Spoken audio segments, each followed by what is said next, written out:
Hey everyone, welcome to Keller Acres. Today I'm making some bourbon vanilla bean paste.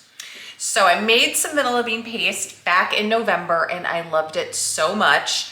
I'm making a different kind this time. My last batch I made with vodka and it is amazing. There is a video on that. This is what I have left. It made 2 small jars and I've already gone through a jar and a half because I've been exclusively using this instead of vanilla extract ever since I made it. I think I used my vanilla extract once. But I do have some really good extracts going, so in another year or so when those are ready, I'm sure I will be using that. But in the meantime, this vanilla bean paste is so good, so easy to make, and you can use it right away. When I made this one back in November 17th, I've got the date on the jar, I used it the very next day, and I've been sold on it ever since. So I'm excited to try a different alcohol in my vanilla bean paste today. Like I said, I'm using bourbon.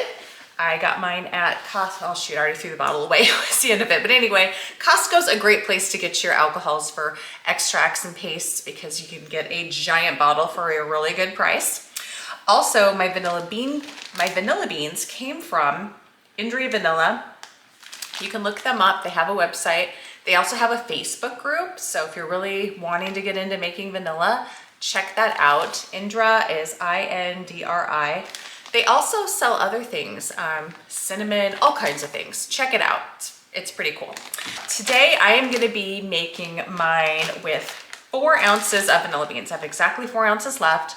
Last time I only had 2 ounces, so I was only able to make half of what I'm making today. So my last batch filled up 2 cute little jars, so I'm imagining I'll be filling up 4 today. So if you're making this paste today, make sure that you have some jars handy, ready to go.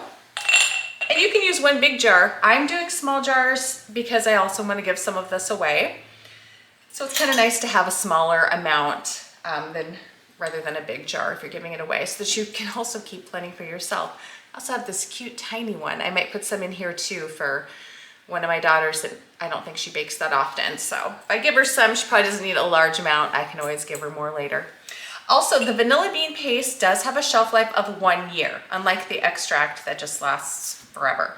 So you do want to make sure that you're not making so much that it's just sitting in your pantry for years. It's not like the extract where it gets better and better as the time goes on. It does get better, they say, as the days go by, but again, it has sugar in it, so it does have a shelf life. It's not just vanilla and alcohol. So what you need for this is, if you're making the same amount I am, you can also cut this recipe in half. 4 ounces of vanilla beans. Mine are Madagascar, grade A vanilla beans. Then you will need a 1.5 cups of whatever alcohol you're using. I am using bourbon. Again, you can use vodka, you can use rum, really whatever you want to use. Then you need 2 cups of sugar. I am using coconut sugar, but you can use whatever kind you want. You can use white sugar, you can use brown sugar. I used the coconut sugar last time and I loved it. I really love this coconut sugar. It's organic coconut sugar. Love this stuff. I use it in baking as well, sometimes in place of brown sugar. Then you're also gonna need 6 tablespoons of corn syrup. So the corn syrup is just gonna help keep your paste from crystallizing. Some people do add water. I didn't last time and I'm not going to this time either. Some people just add a little bit actually to kind of increase their volume, but it isn't a necessary thing to add it. So I left mine out. I wanted my paste to be a little bit thicker. And it's not super thick like I showed you in my other paste. It's not really thick, but obviously it's thicker than your extract. Also, you're going to need a high-speed blender. So all we're gonna be doing, again, this is so simple. We're gonna be first cutting our vanilla beans into pieces. The fastest, easiest way to do that is with a pair of scissors. So if you have some good old kitchen shears, that is the fastest way. You can obviously use a knife, but I don't know.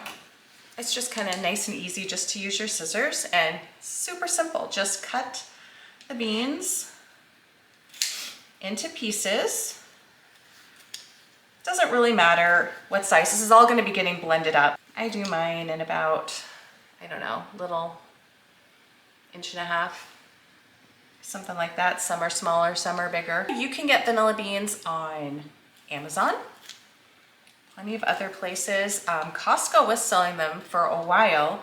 It was kind of a seasonal thing, apparently. They were just selling them around right before Christmas, and then they got rid of them pretty quick. They didn't have them very long. They were a really good price, so I used those in my last batch of paste. If I see those next year, I'm definitely gonna stock up.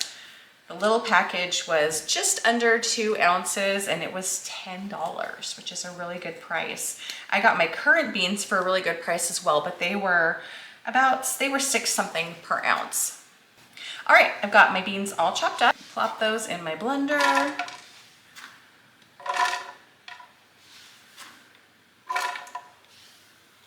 And this is gonna blend for a few minutes. I kind of stop it and check on it a couple times as I go. Have a little spatula handy just in case. All right, gonna pour in my 1.5 cups of bourbon, or whatever it is you're using. Again, last time I used vodka, it was amazing. Whatever sugar you're using, got my 2 cups of coconut sugar.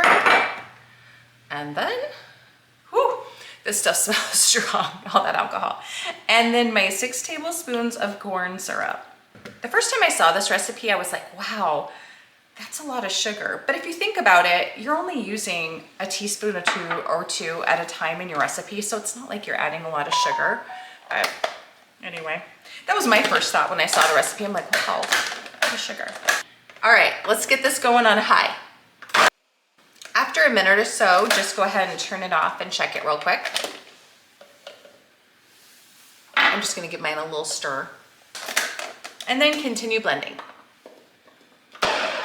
Okay, all done blending. Again, I just let this go for about 3 minutes. That's what I did last time.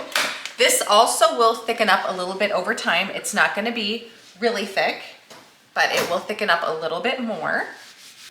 See how many this fills. I'm guessing it should fill 4, but then I've also got my cute tiny ones. That beautiful. Now, obviously, if you were to try to sample this, you know, just straight as it is, it's gonna taste pretty strong. But when you mix it into a recipe, then it doesn't. I'm gonna put a tiny bit in my cute little jar, and then we'll see what's left. Love that. And that is all there is to it. You get your little lids on, and then I would definitely put a label on here or write on the top of the jar when you made this so that you know, so you use it up within that year's time. Look how cute. I mean, great little gift, or just if you're going to someone's house and you want to take something with you and you know that they love to bake, who wouldn't love getting something like this if you're a baker? I mean, obviously if you're not, well, then you're not gonna want it. But if you love to bake like I do, I mean, we bakers, we love this kind of stuff. Oh, it's so good, and that it's homemade, even better. Love that. So give this a try and experiment with different alcohols like I did.